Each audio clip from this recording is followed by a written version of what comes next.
सर्वसामान्यांच्या हक्काचा आवाज जागर जनस्थान। संपूर्ण महाराष्ट्रात सुरू असलेल्या जोरदार पावसामुळे शेतकऱ्यांचे उत्पादन मोठ्या प्रमाणात घटले असून याचा थेट परिणाम भाजीपाल्याच्या दरांवर झालाय।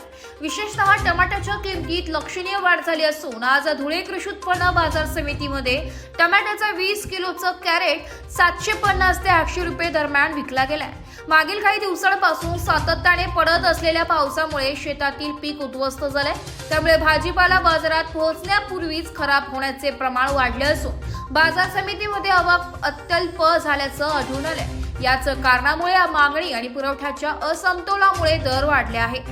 टमाट्याबरोबरच कांदा, बटाटा, कोथिंबीर, वांगी, मिरची यांसारख्या भाजीपाल्याच्या दरातही झपाट्याने वाढ होत असल्याचं चित्र आहे। या संदर्भात आडत दुकानदार हरीश गंगाधर माळी, धुळे कृषी उत्पन्न बाजार समिती यांनी माहिती देताना सांगितले की सध्या बाजारात टमाट्याची आवक अत्यंत कमी आहे। मागणी जास्त असल्यामुळे दर गगनाला भिडत आहे। येत्या काही दिवसातही दर वाढण्याची शक्यता नाकारता येत नाही।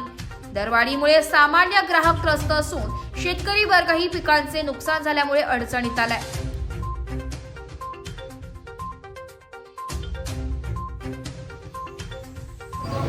गेल्या 2-4 दिवसापासून संपूर्ण महाराष्ट्रात जोरदार पाऊस पडत असल्यामुळे शेतकऱ्यांचं जो काही भाजीपाल्याचा माल आहे त्याचं उत्पन्न खूप घटलेलं आहे।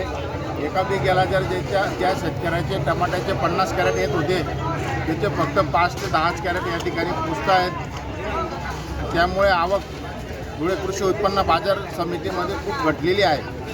टमाट्याचे रेट जे काही 400-500 रुपये कॅरेट जात होतं ते 2 दिवसापासून 700-800 रुपयापर्यंत या ठिकाणी धुळे कृषी उत्पन्न बाजार समितीमध्ये विकलं गेलेलं आहे। केवळ टमाट्याचा कॅरेटचा विषय नाही, संपूर्ण भाजीपाला या ठिकाणी दुधी भोपळा असेल, गिळके असेल, फुलावर कोबी, लिंबू या सर्वात कोथिंबीर, मिरची सर्वात भाव या ठिकाणी प्रचंड वाढलेला आहे।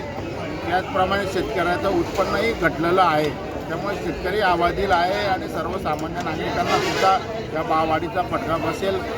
येत्या काही दिवसामध्ये पावसाचा जोर कायम असला तर मोठ्या प्रमाणावर रेट वाढतील या ठिकाणी आणि त्याचा परिणाम सर्वसामान्य नागरिकांना होईल। टमाट्याचं 20 किलोचं कॅरेट या ठिकाणी आज 750 ते 800 रुपये विकलं गेलेलं आहे आणि याही पुढं ते टमाट्याचे भाव खूप वाढतील अशी दाट शक्यता आहे।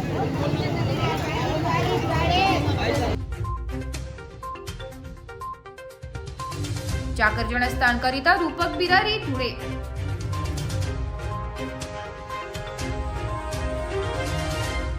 नाशिककरांसाठी जाहीर आवाहन। पावसाळ्यात अतिसार, गॅस्ट्रो, कॉलरा यांसारखे दूषित पाण्यामुळे होणारे आजार होऊ नयेत म्हणून उघड्यावरील अन्न पदार्थ व कापलेली फळे खाऊ नका। पिण्याचे पाणी गाळून 10 मिनिटे उकळून प्या। जेवणापूर्वी व बाळास भरवण्यापूर्वी हात स्वच्छ धुवा। ताक, शहाळ्याचे पाणी, डाळीचे पाणी भरपूर प्रमाणात प्या आणि ताज्या अन्न पदार्थांचे सेवन करा। रोगाची लागण झाल्यास त्वरित डॉक्टरांचा सल्ला घ्या। स्वच्छता पाळा, रोग टाळा। सार्वजनिक आरोग्य विभाग, मनपा नाशिक द्वारे जनहितार्थ प्रसारित।